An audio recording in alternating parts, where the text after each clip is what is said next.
The radio crackled with static death. 300 American soldiers trapped in a valley that maps would later call Hell's Kitchen, surrounded by enemy forces that outnumbered them 8-1. The morning sun cast long shadows across the Afghan mountainside, but those shadows were moving wrong. They were closing in like fingers around a throat. General Marcus Blackwood stood in the command bunker, sweat beading despite the mountain cold, watching red dots multiply on his tactical display. The enemy had cut off all escape routes during the night, a coordinated assault that spoke of weeks of planning. His best units were pinned down in defensive positions that wouldn't hold past noon. Artillery was running low. Medevac couldn't penetrate the wall of surface-to-air missiles that had sprouted like deadly flowers across the valley rim. "Sir, we need immediate air support," his aide whispered, voice tight with barely controlled panic. "The Rangers in Sector 7 are reporting heavy casualties. They're requesting extraction." Blackwood's weathered hands gripped the radio handset until his knuckles went white. He'd seen wars across 3 decades, but this felt different. This felt final. The morning briefing had been clear: no available air assets within combat radius. The nearest F-16s were committed to operations 200 miles north. The Apache squadron had been grounded after yesterday's mechanical failures. Even the drones were dark, their satellite uplinks severed by sophisticated jamming equipment. "Command, this is Bravo 7 Actual," came a voice through the speakers, crackling with desperation. "We're down to our last magazines. Enemy advancing from all vectors. How copy?" The general closed his eyes. In 31 years of service, he'd never had to tell soldiers they were on their own. Never had to watch good people die while he stood helpless in a concrete box, surrounded by screens that showed everything except hope. That's when Lieutenant Sarah Chen, his communications officer, looked up from her console with eyes that had gone wide. Her fingers trembled as she adjusted her headset, double-checking the frequency display as if she couldn't believe what she was hearing. "General," she said, her voice barely above a whisper, "I'm picking up something on the emergency channel. Single aircraft inbound from the south. Call sign." She paused, checking her equipment again. "Call sign Ghost Rider." Blackwood frowned. Ghost Rider wasn't on any flight manifest, wasn't in any database. According to every piece of intelligence they had, the sky above Hell's Kitchen was empty of friendly aircraft. But sometimes, when all hope seems gone, legends write themselves across an empty sky. The war had been raging for 6 months in the remote Kunar province, where mountain peaks scraped clouds and valleys held secrets older than empires. Forward operating Base Serpent had been carved into the mountainside like a wound, its concrete barriers and razor wire a stark contrast to the ancient stone that surrounded it. This was where America's finest came to test themselves against an enemy that knew every ridge, every cave, every shadow. Major Elena Vasquez had arrived at Fob Serpent 3 weeks earlier, her A-10 Thunderbolt II trailing controversy like jet exhaust. The other pilots called her the mechanic's daughter behind her back, not because her father had been a mechanic, but because they claimed she flew like someone who understood machines better than combat. Her previous squadron commanders had used words like technically proficient and lacks killer instinct in her evaluations. What they didn't understand was that Alina had grown up in the barrios of East Los Angeles, where survival meant reading situations 3 moves ahead. Her father hadn't been a mechanic. He'd been a Marine Corps gunnery sergeant who died in Fallujah when she was 16. Her call sign, Ghost Rider, had nothing to do with the motorcycle movie her squadron mates assumed. It came from something much deeper, much more personal. She'd earned her wings at the top of her class, but the old boys' network of military aviation didn't know what to do with a Latina woman who flew like she was solving mathematical equations. They saw her methodical approach and mistook it for hesitation. They watched her study enemy patterns for hours and called it overthinking. They heard her ask detailed questions about civilian populations and labeled it softness. But Alina knew something they didn't. She'd learned it from watching her father clean his rifle every Sunday after church, the same ritual repeated with religious precision. Mija, he'd told her in Spanish, his hands steady as he worked. The weapon doesn't make you dangerous. Understanding does. Now, sitting in her A-10's cockpit at 28,000 feet above Afghanistan, Alina was about to prove that understanding could be the deadliest weapon of all. Her aircraft hung in the thin air like a predator, its titanium-encased cockpit and twin turbofan engines humming with restrained power. The A-10 wasn't pretty, pilots called it the Warthog for good reason, but it had been designed for one purpose: close air support in environments where pretty got you killed. Alina had been conducting a routine patrol when the emergency transmission reached her. Ghost Rider was officially off duty, officially returning to base, officially not supposed to deviate from flight plans without authorization. But the voice on that radio had carried something that transcended official channels. It carried the sound of Americans dying. Her hands moved across the controls with practiced efficiency, banking the aircraft toward Hell's Kitchen. The morning sun painted the cockpit in shades of gold and amber, but Alina's focus was entirely on the tactical display emerging on her screens. The radio chatter from the valley painted a picture that made her stomach tighten. 300 soldiers, surrounded, outgunned, running out of time. No air support available. No extraction possible. The kind of situation that created heroes or widows with very little middle ground. Alina had been in situations like this before, but never alone. Never as the only aircraft between American soldiers and a mass casualty event that would dominate news cycles for weeks. The weight of it settled on her shoulders like lead, but her father's voice echoed in her memory. When you're the only one who can help, Mija, you don't ask permission. She keyed her radio, her voice steady despite the adrenaline coursing through her system. Any station, this is Ghost Rider. I'm inbound to grid Delta 779er. Break. Requesting immediate tactical update on friendly positions and enemy disposition. The response came immediately, crackling with static and desperation. Ghost Rider, this is Serpent Base Actual. Negative on air support authorization. Return to base immediately. How copy? Alina looked down at the valley spreading below her, where muzzle flashes winked like deadly stars in the morning light. Somewhere down there, Americans were dying while bureaucrats worried about proper channels and authorization codes. She made a decision that would change everything. Serpent Base, Ghost Rider copies all, going dark on this frequency. Then she switched to the emergency channel and spoke the words that would become legend. Bravo 7 Actual, this is Ghost Rider. I'm coming to get you out. Down in Hell's Kitchen, the situation had deteriorated beyond desperate. Sergeant First Class Marcus Thompson pressed his back against a boulder that had become his world, feeling the heat of enemy rounds passing inches from his helmet.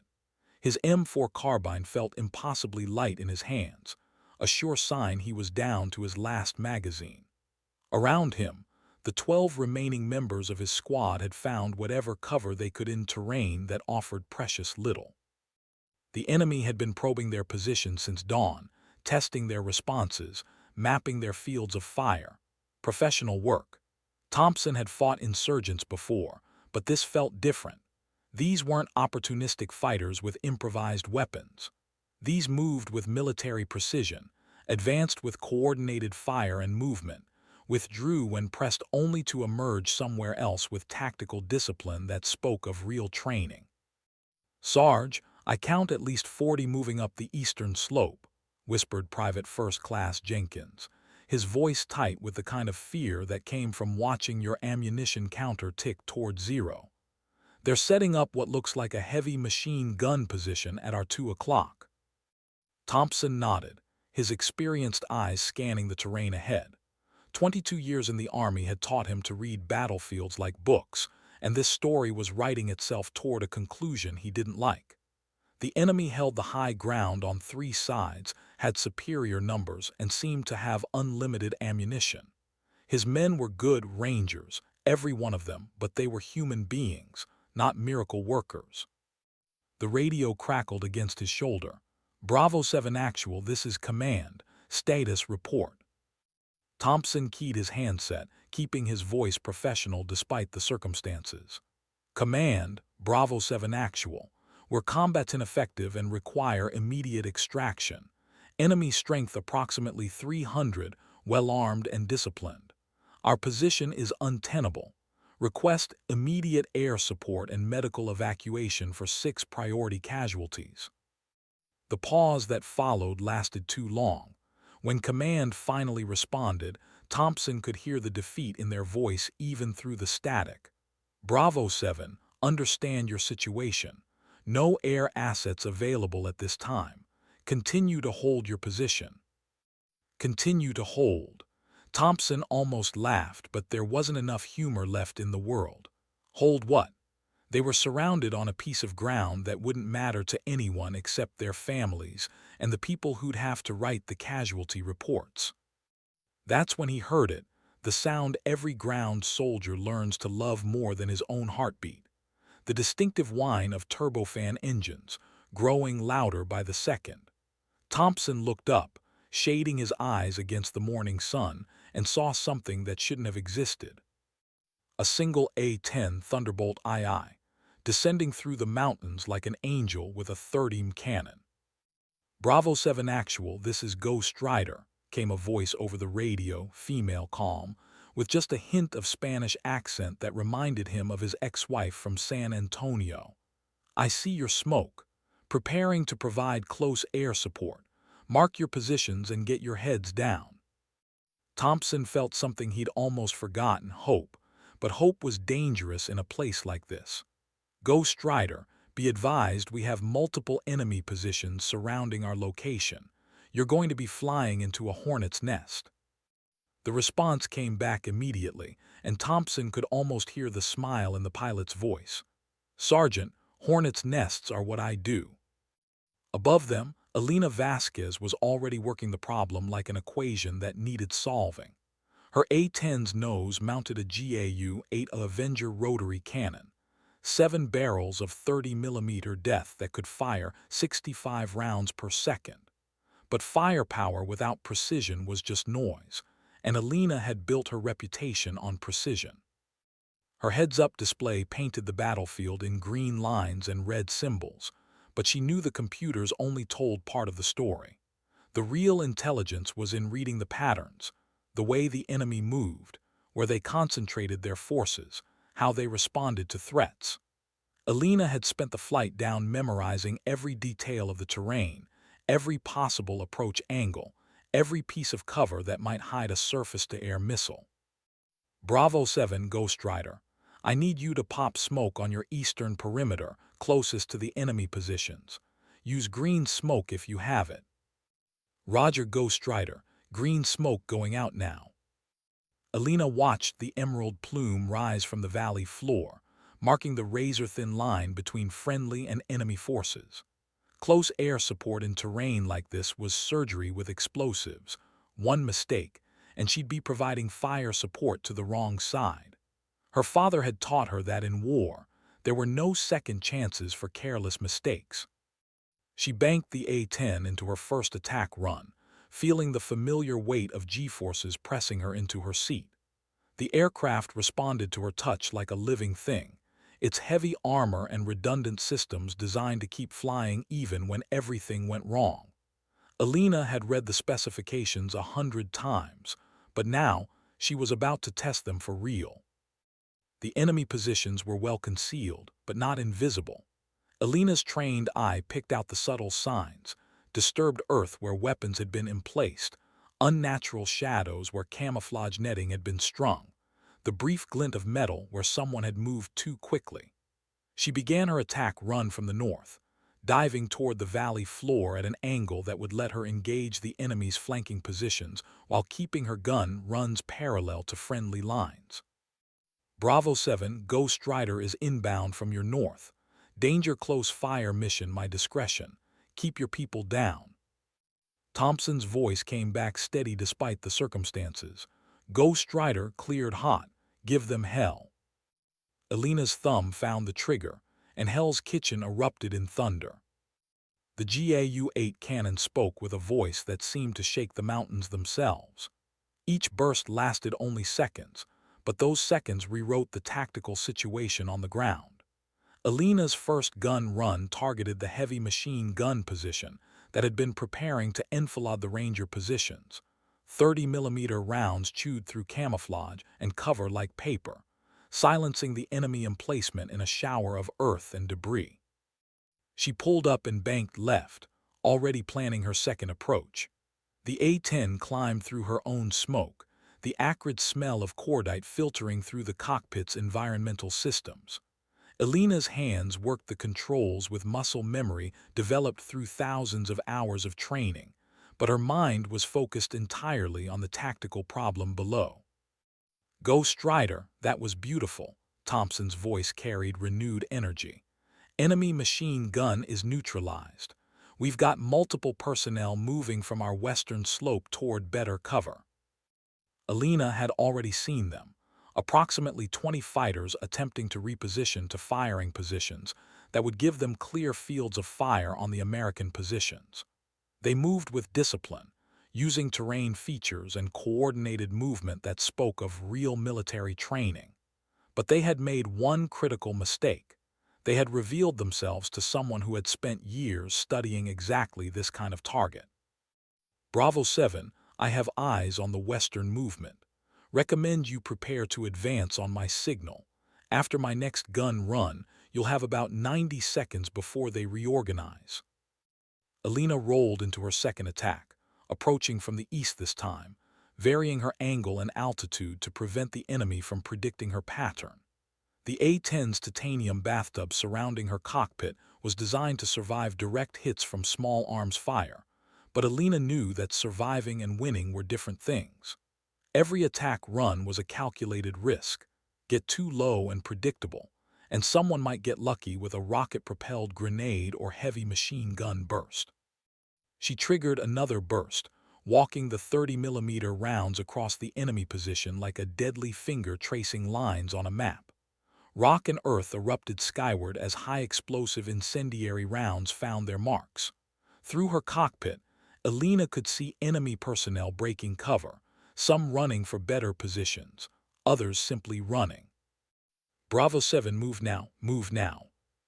Thompson's Rangers responded with professional efficiency, advancing by fire and movement across ground they had been pinned on for hours.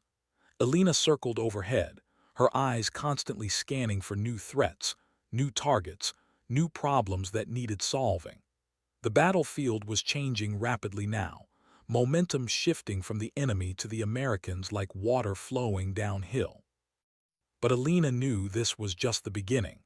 The enemy had shown too much discipline to collapse completely from two-gun runs. Somewhere in those mountains, someone was reorganizing, adapting, preparing to demonstrate that this fight was far from over. Her fuel gauge showed 70% remaining. Her ammunition counter read 800 rounds of 30mm. Plenty for a conventional engagement, but Alina had learned early in her career that nothing about combat was ever conventional. The enemy's response came faster than Alina had anticipated. As she banked for her third attack run, her radar warning receiver suddenly burst to life, painting her cockpit in red warning lights and urgent audio alerts that meant only one thing. Someone had just locked onto her aircraft with a surface-to-air missile system. "Missile launch! Missile launch!" Alina's training took over, her hands flying across the cockpit controls in practice sequences, while her mind processed threat vectors and evasion options. The A-10 was tough, but no aircraft could survive a direct hit from a modern SAM. She threw the Warthog into a diving spiral, deploying chaff and flares while simultaneously trying to maintain visual contact with friendly positions below. The missile, probably a shoulder-fired system based on the radar signature, streaked past her left wing, close enough that she could see its exhaust trail in her peripheral vision. "Ghost Rider taking fire," she radioed, pulling the A-10 through a maneuver that stressed both aircraft and pilot to their limits. SAM systems active in the area. Bravo 7, recommend you take cover immediately. But even as she spoke, Alina was analyzing the situation. The missile launch had revealed the enemy's position, a ridgeline approximately 2 kilometers south of the American positions.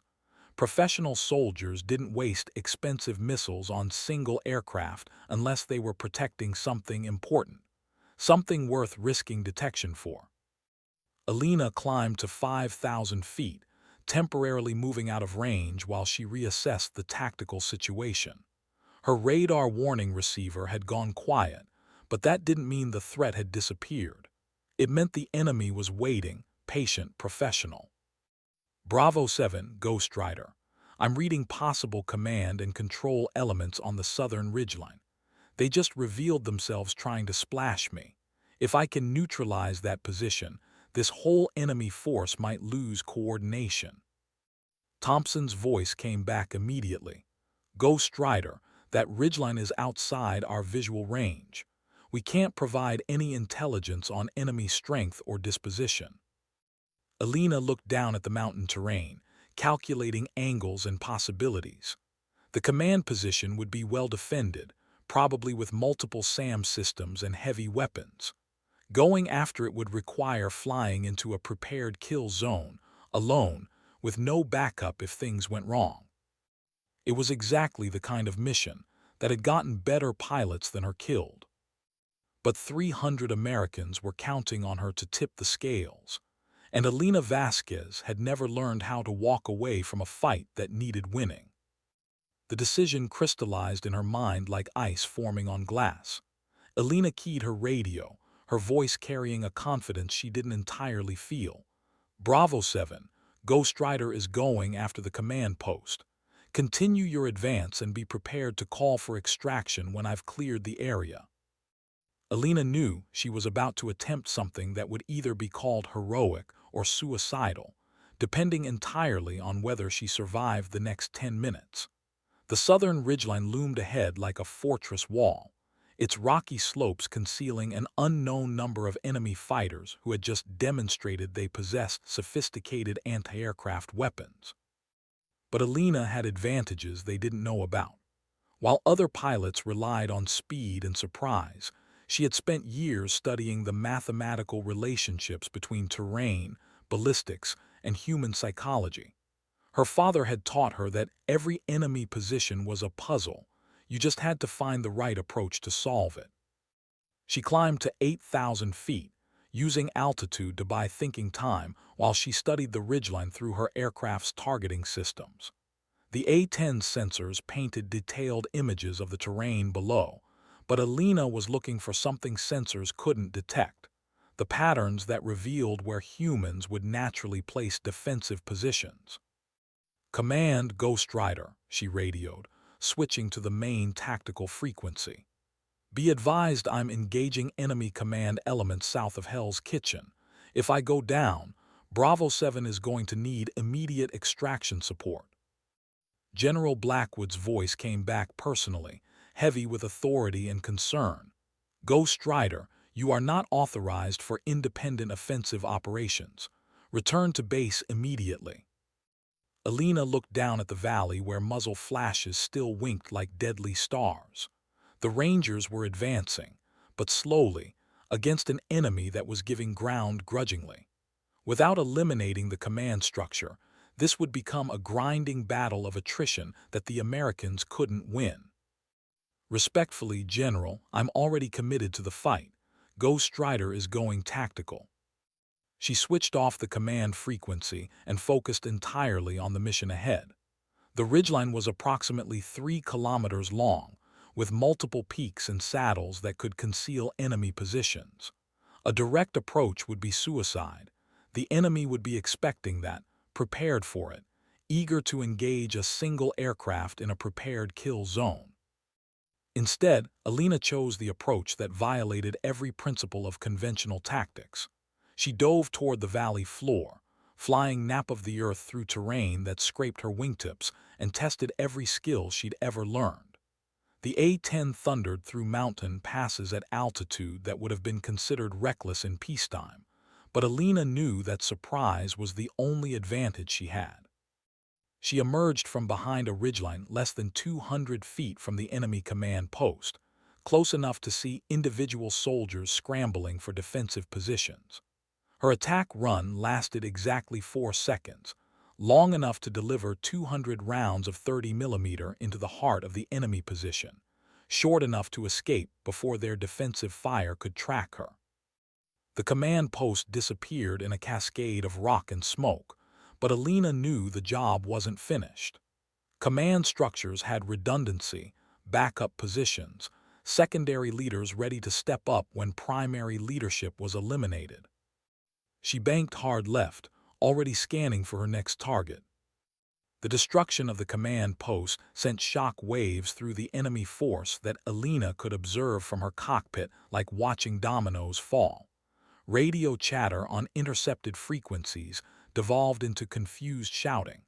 Coordinated movements became individual decisions.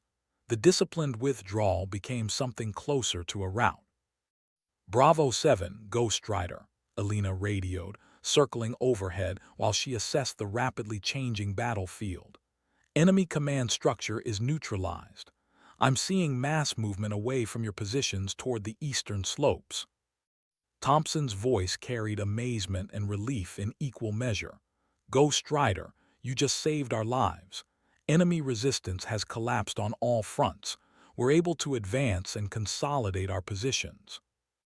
Alina felt a surge of satisfaction, but her training kept her focused on the mission. Battles could turn on individual moments, and overconfidence had killed more pilots than enemy action. She maintained her overwatch pattern, scanning for new threats, monitoring fuel and ammunition status, preparing for whatever came next. What came next was something she hadn't expected, the sound of multiple aircraft approaching from the north.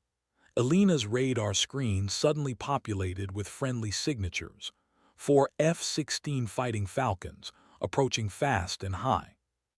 "Ghost Rider, this is Viper Flight," came a voice over the tactical frequency. "We're inbound to provide support. What's your status?" Alina almost laughed. Now they showed up after the hard work was done, after the critical decisions had been made. But she kept her voice professional. "Viper Flight, Ghost Rider. Enemy forces are in general retreat. Friendly positions are secure and advancing. Situation is under control." A pause then. "Ghost Rider, Viper Lead. We show you operating outside your authorized mission parameters.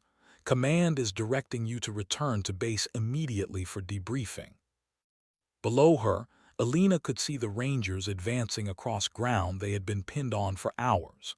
She could see the smoke rising from destroyed enemy positions, the scattered equipment left behind by fighters who had decided that surviving was more important than winning.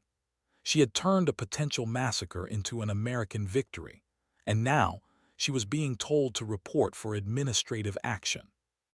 "Viper Lead, Ghost Rider copies all, returning to base." Alina turned the A-10 toward home, but part of her remained in the valley below, where her father's voice whispered in her memory. "Sometimes, Mija, doing the right thing means accepting the consequences." The flight back to Fob Serpent gave Alina time to consider what awaited her on the ground.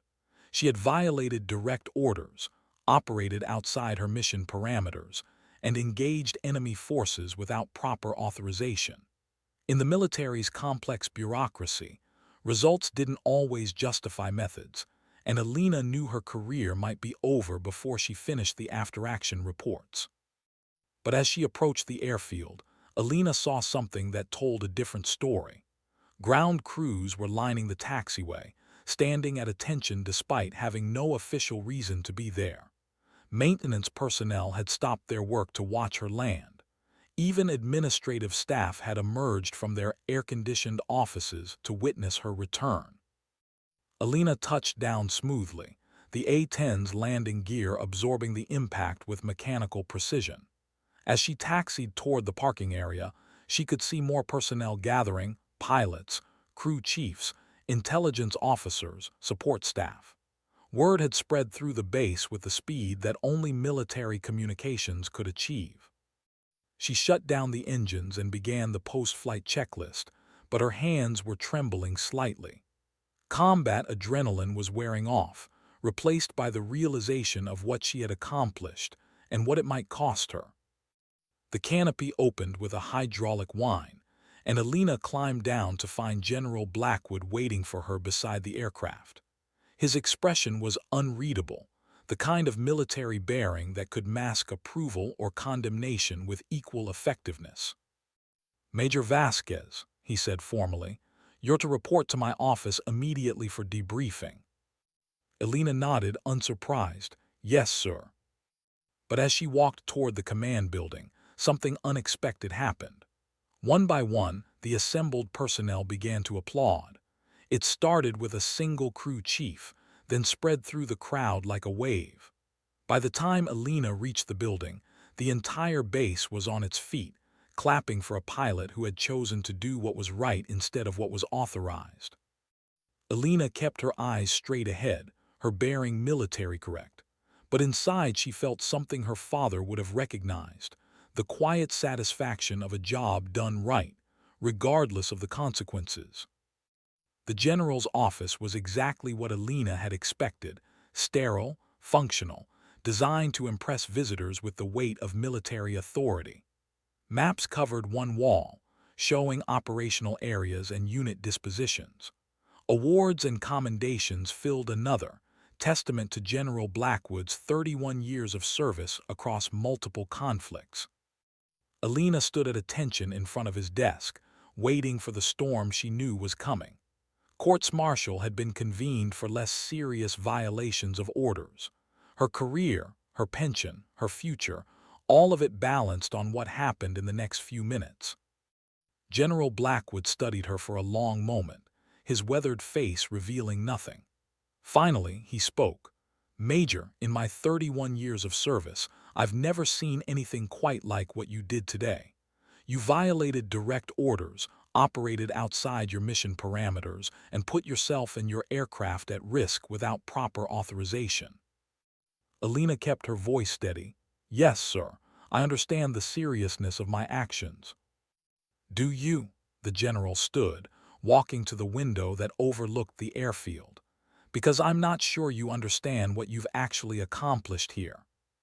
Alina remained silent, waiting. "Sergeant Thompson and his Rangers are alive because of your actions. 300 American soldiers are going home to their families instead of coming home in coffins. You single-handedly turned what could have been the worst single-day casualty event of this conflict into an American victory." The general turned back to face her. "But you also demonstrated a complete disregard for chain of command, proper authorization procedures, and mission protocols that exist for very good reasons." Alina felt the weight of the moment pressing down on her. "Sir, I made a decision based on the tactical situation and the immediate threat to American lives. I understand that." General Blackwood held up a hand, silencing her. "Major, let me be very clear about something. What you did today was either the worst violation of military discipline I've seen in 3 decades, or it was the finest example of combat leadership since Audie Murphy charged a German position with a burning tank destroyer." The general returned to his desk, but remained standing. "The problem is, I can't officially recognize extraordinary heroism that was accomplished through extraordinary insubordination. The military doesn't work that way." Alina felt her career slipping away, but kept her expression neutral. She had known the risks when she made her choice. Her father had taught her that some decisions were bigger than personal consequences. "However," the general continued, "I can recognize that sometimes, in the confusion of combat operations, communications become unclear, mission parameters become fluid, and commanders on the ground have to make independent decisions based on rapidly changing tactical situations." Alina looked up, hope flickering like a candle in the wind. General Blackwood smiled for the first time since she'd entered his office. "Major Vasquez, according to the official record, You responded to an emergency request for immediate air support, operated within your discretionary authority as an aircraft commander, and successfully completed a combat mission that resulted in the preservation of American lives and the neutralization of enemy forces. Alina felt something loosen in her chest, tension she hadn't realized she was carrying.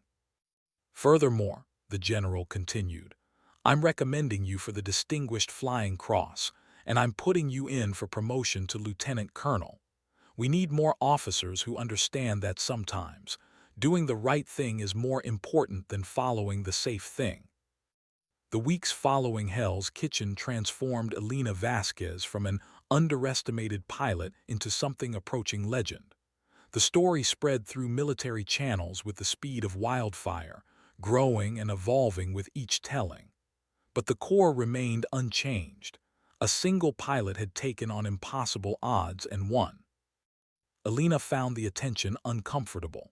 She had never sought recognition, only the opportunity to do her job effectively. But she began to understand that her actions had resonated beyond military circles.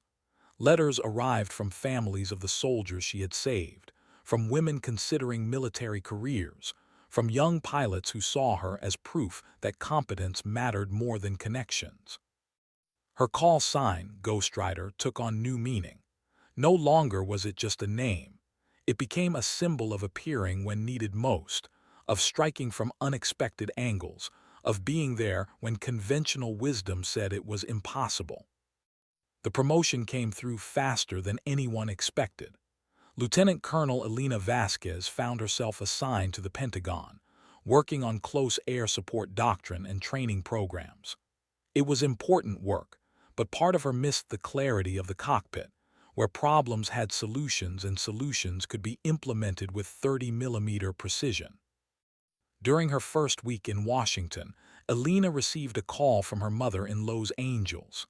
Mija, her mother said, her voice thick with emotion, I saw the news report about what you did. Your father would be so proud.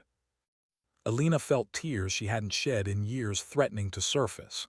I know, Mama. I just did what he taught me to do. No, her mother corrected gently. You did what he hoped you would do. There's a difference. That night, alone in her temporary quarters, Alina opened a letter that had been forwarded through military channels. The handwriting was shaky, clearly written by someone still recovering from injuries. Colonel Vasquez, you don't know me, but my name is Marcus Thompson. I was the Ranger Sergeant you pulled out of Hell's Kitchen.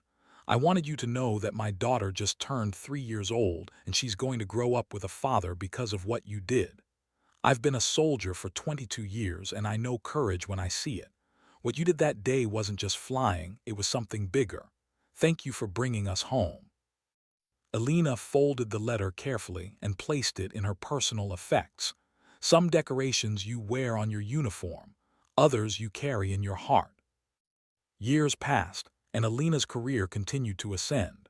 She commanded squadrons, then wings, then entire air operations. Each position brought new challenges, new responsibilities, new opportunities to shape how America projected power from the skies. But she never forgot the lessons of Hell's Kitchen, that sometimes the right decision and the authorized decision were different things, and that leadership meant accepting responsibility for both the choice and its consequences. The A-10 Thunderbolt II that had carried her through that legendary mission was eventually retired, as military aircraft inevitably are. But before it was sent to the boneyard, Alina made a personal request. She wanted to fly it one last time, to close the circle that had begun with a desperate radio call and ended with a legacy that would outlive them both. The final flight took place on a clear morning, much like the one that had made her famous. Alina, now a full colonel with silver eagles on her shoulders, climbed into the familiar cockpit and felt the years dissolve. The same switches, the same displays, the same sense of potential energy waiting to be unleashed. As she taxied for takeoff, Alina could see personnel lining the taxiway again, just as they had years before. But this time, they weren't watching a controversial pilot returning from an unauthorized mission. They were saluting an officer whose name had become synonymous with courage under fire. Alina lifted off and climbed into the clear sky, responding to her touch like an old friend remembering better days.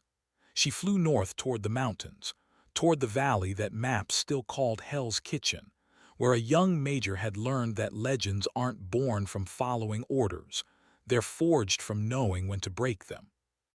As she circled over the now peaceful valley, Alina thought about the choices that had brought her here. Every pilot faced moments when split-second decisions determined not just mission success, but who lived and who died. Most of those moments passed unnoticed, remembered only by the people directly involved. But sometimes, rarely, a single decision echoed through history, inspiring others to find courage they didn't know they possessed. Alina had never intended to become a symbol. She had simply seen Americans in trouble and refused to accept that nothing could be done. The mountains below held their secrets, ancient and eternal. But they also held the memory of a morning when the impossible had become inevitable, when a voice calling "Ghost Rider" had meant the difference between hope and despair. Alina banked the A-10 toward home for the last time, carrying with her the knowledge that some flights end, but their purpose never does. In training units across America, young pilots were learning her tactics, studying her decisions, preparing for their own moments when protocol would conflict with necessity. The cycle would continue, as it always had, as it always would. But Alina Vasquez had shown them something that couldn't be taught in classrooms or simulators. That true leadership meant being willing to sacrifice everything for the people depending on you, even if they never knew your name. In the years that followed Alina's retirement, the story of Hell's Kitchen took its place among the great tales of American military aviation. It was taught in staff colleges, analyzed in tactical studies, and referenced in discussions about leadership under pressure. But for those who had been there, who had lived through those desperate hours when hope seemed lost, the story meant something more personal. Marcus Thompson, the ranger sergeant who had called for help from that surrounded valley, eventually retired and became a high school teacher in Texas. Every Veterans Day, he would tell his students about a pilot who had appeared when all seemed lost, how a single person's courage had changed the outcome for everyone.